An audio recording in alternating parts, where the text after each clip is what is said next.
job 24507, Sunset Square.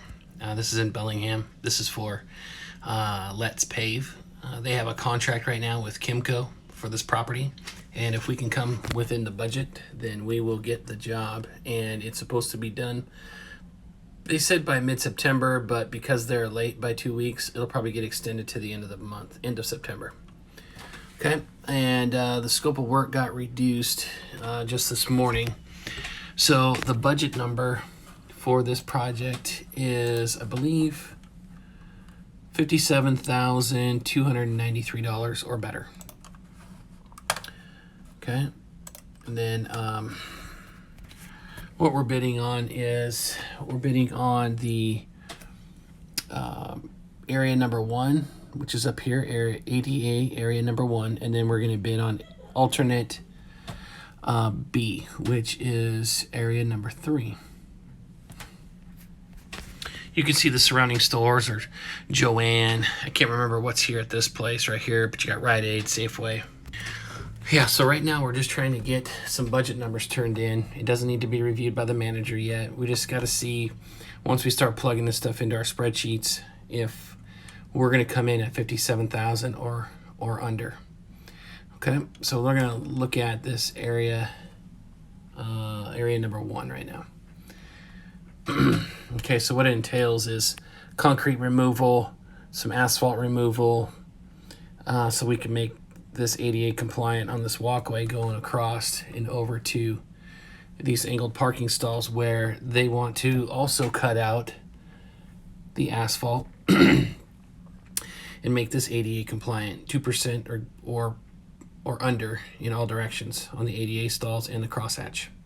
Okay, so showing you that right there, we've got asphalt removal, 3,510 square feet of asphalt removal and placement.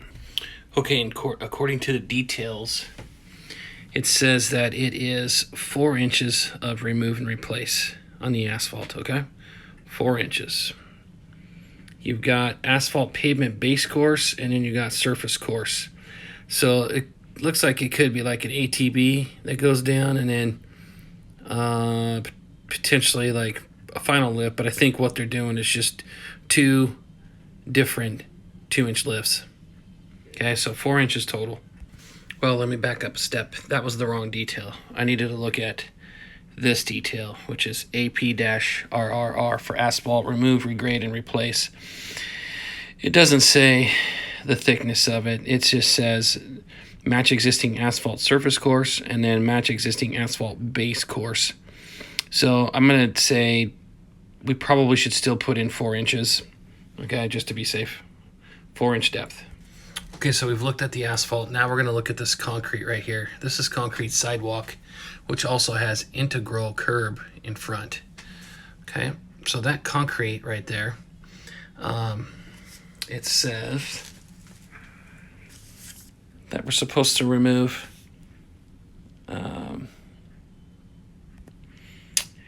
it's going to be 4 inches of concrete. So removing 4 inches of concrete and then replacing with 4 inches of concrete. That's 790 square feet of concrete sidewalk R&R. This is like, I believe, a medium broom finish. Then I'm going to jump past the curb and gutter. You've got the integral curb that's in front of it. It's 18 inches by 8 inches. Okay. I measured up 35 lineal feet of the integral curb. So we have to remove and replace 35 feet.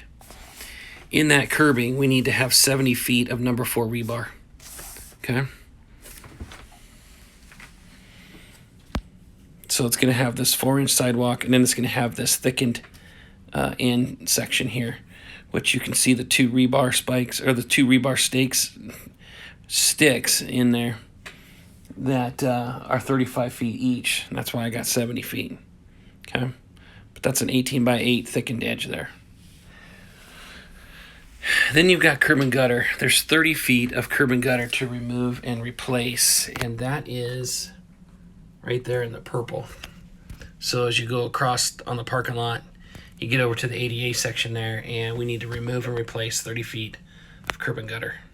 The green area you see right here, that is restoring the landscape inside that island. So we got some restoration in there for like 90 square feet. Okay, and then let's talk about the striping. We've got that crosswalk that goes across, and then it goes into the ADA section. That cross hatching is 120 lineal feet. We've got 3 ADA symbols to stripe back, and then the 4-inch white stall lines, we have 165 lineal feet.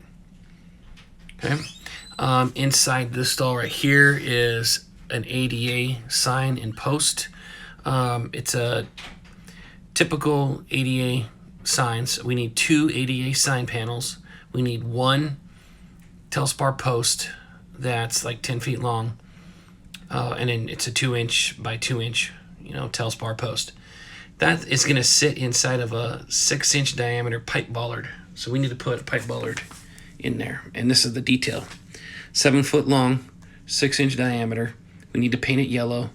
3.5 feet goes in the ground, and 3.5 feet goes above ground. Okay. Then you've got your Telspar posts, and then you got your ADA parking signs. I'm not going to put all these other little tiny signs in. We don't need that. Okay. So there's your 1 pipe bollard, 1 post, but 2 ADA signs. Okay, so we've got all the striping covered in that.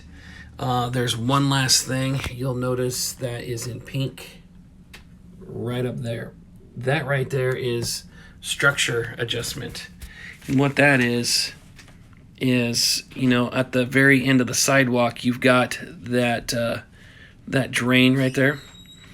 It's an existing one that's there, and we just need to adjust it. So when we go to do the concrete rip out and placement, we just need to fix this little rim here. Proposed raised rim elevation.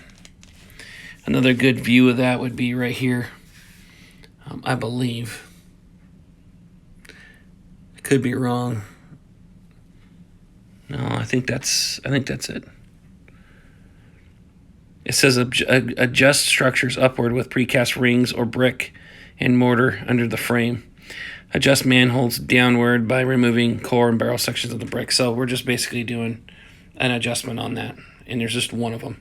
So that covers that area. Now what we got to do is we got to look at alternate B. This is alternate A. Let's go to alternate B, ADA area number 3, alternate B.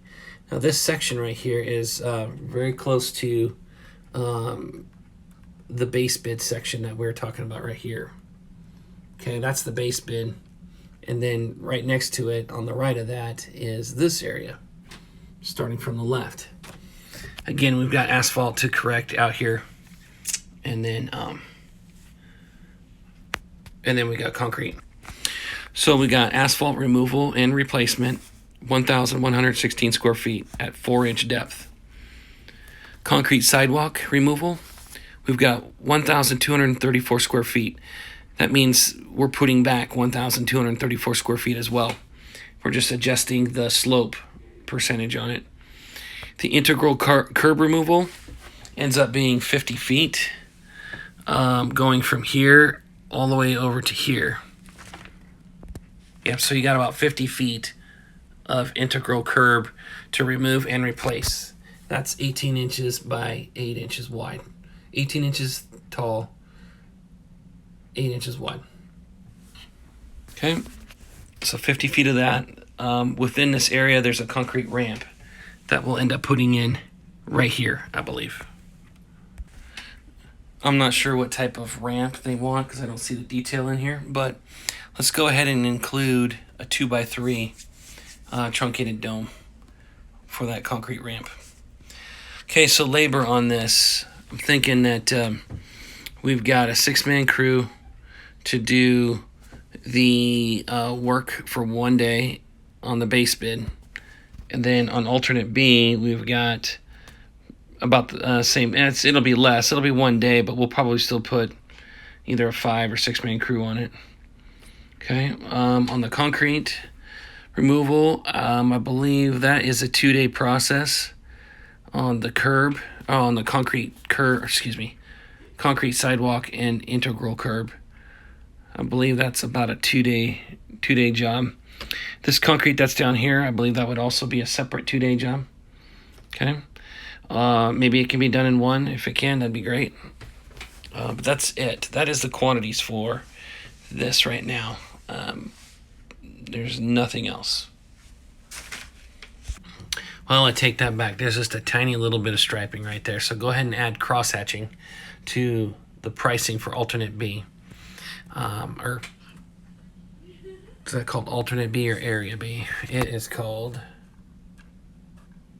yeah, it's called alternate B. Okay, so alternate B. There's also a pink dot right there. There's one area of adjustment. So we're gonna have to adjust this little structure here. That's a lid. It's an existing one that's there. We're just gonna have to adjust it once we put the new concrete in. Okay, that's it. Any other questions? Let me know. Again, this is for budget.